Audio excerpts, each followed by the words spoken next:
This conference is really about getting knowledge from research and from research institutions into the real world where it is most needed.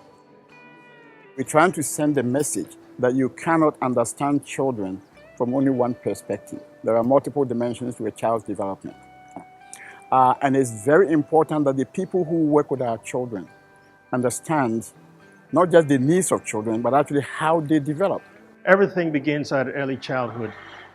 And if we don't get it right at the beginning, then children who are our future don't grow up to their full potential. It is an honor to have such a global group represented here today in support of one of the most pressing topics of our time. For over a century, the Aga Khan Development Network has worked to ensure that students of all ages have access to quality learning opportunities. We gather here representing over 30 countries, and the next 3 days will provide us with an equal opportunity to reflect and shape the conversation on how best to invest strategically in the early years of children's development for a safe, progressive, and harmonious planet. We stand here for this conference at a very important time in what we can do to shape the future development and change that's going to occur. This time marks a shift in our efforts as a generation who's going to move beyond why it matters to do something, to do everything for young children, to how we are going to do it. The inclusion of ECD in the Sustainable Development Goals. When the then Secretary General of the United Nations could speak about any topic from disarmament to climate change, name the topic in the 17 goals, his statement was, the Sustainable Development Goals recognize that early childhood development can help drive the transformation we hope to achieve for the next 15 years. We have to work towards the visibility of early childhood in national budgets through specific programs and allocation of resources in public policies and systems. We know that poverty is a major driver of developmental delay in children. Socioeconomic status drives disparities in health and education in childhood. Socioeconomic status in early childhood is more impactful on development and outcomes than socioeconomic status in later life. And we know that early stimulation is critically important for brain learning. Essentially, we need just to find positive environments for our children. We need to give them good nutrition. We need to give them good parenting, exposure to stimulation and protection. Even traditional birth attendants, they are keenly sensitive to the birth cry.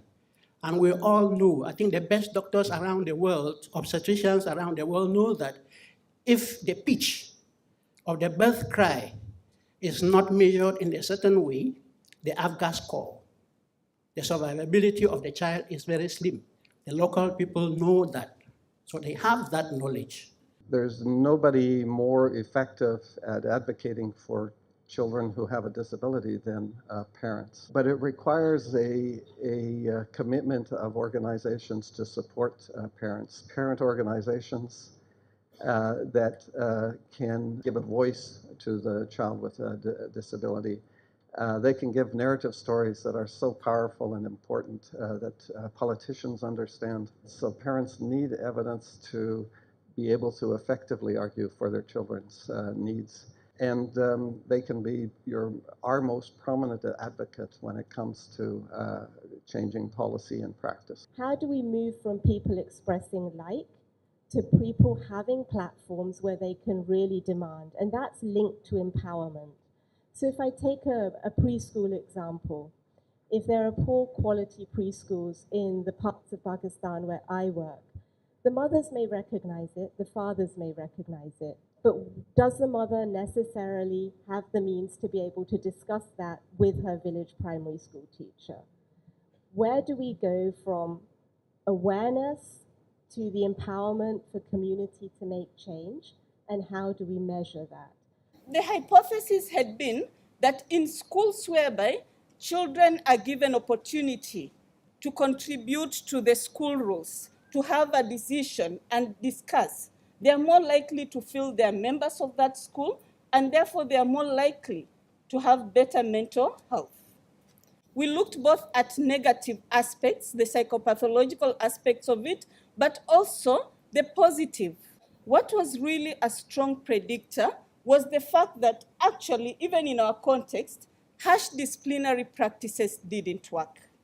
Children felt safer, they loved being in school, and felt as part of the school environment when they had more input in decision making, when they had better, fewer harsh disciplinary practices, and when they felt a very strong sense of school belonging.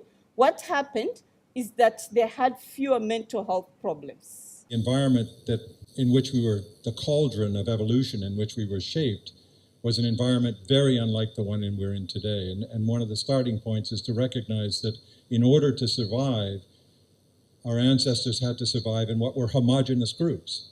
And it was perfectly reasonable to look for things that discriminated between the people in their groups from other people, because that's where safety was, that's where security was. It was adaptive. And those who didn't do it paid the price. Those who did survived, and they were our ancestors.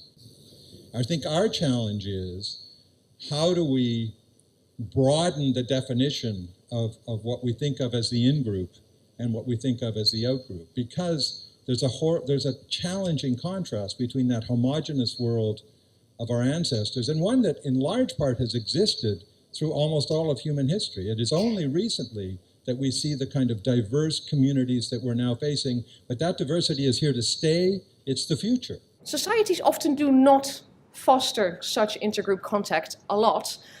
But maybe one of the things we have to look at is if people categorize and stereotype by race, which they do, interracial prejudice is transmitted unconsciously often, and the societies often do not really help when it comes to institutional support to really look at intergroup contact.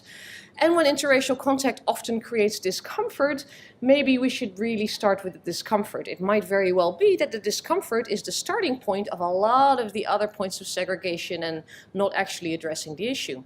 So I'm quoting Melody Hobson here, who says, "It's time we become comfortable with the uncomfortable conversations about race, and instead of being colorblind, we need to be color brave." So the first, I just wanted to endorse this notion that pluralism is a response, a positive response to diversity. The second is that it is a celebration and valuing of diversity. This is important to me because I think it's easy for us to end up in a situation where there's an implicit goal of eviscerating diversity. The question, I think, in addition to all the research, wonderful research that's going on, is to ask if it's possible to institutionalize a mechanism whereby pluralism can become more embedded in individuals, in societies, and in institutions. It certainly does feel like a time of extraordinary uncertainty, whether we're talking political, social, economic, personal, environment. It's a time of such extraordinary change. I believe that the most important thing is to mobilize leaderships, because without commitment to the public agenda, it's impossible to make effective change. And I believe that it's one of the most important aspects, both in Africa and in Brazil and Latin America as a whole. We need to be working in partnerships with governments, with other foundations, other civil society organizations, and with the private sector. Everybody needs to come together.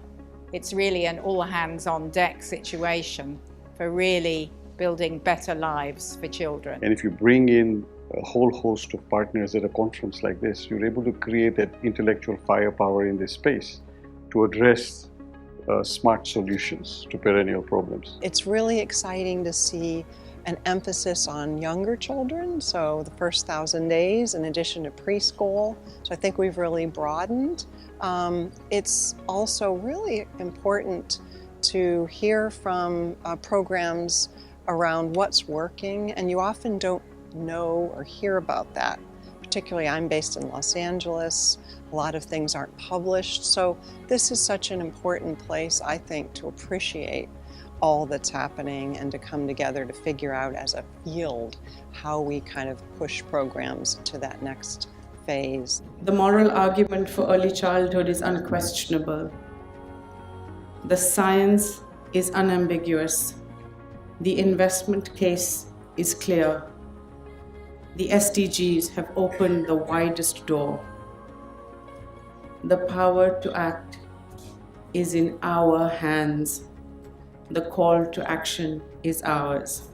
What I hope will happen is that there will be resources, whether it is within the region, and actually it would be great if the resources are coming from the region, because it says that we value what these research institutions are doing.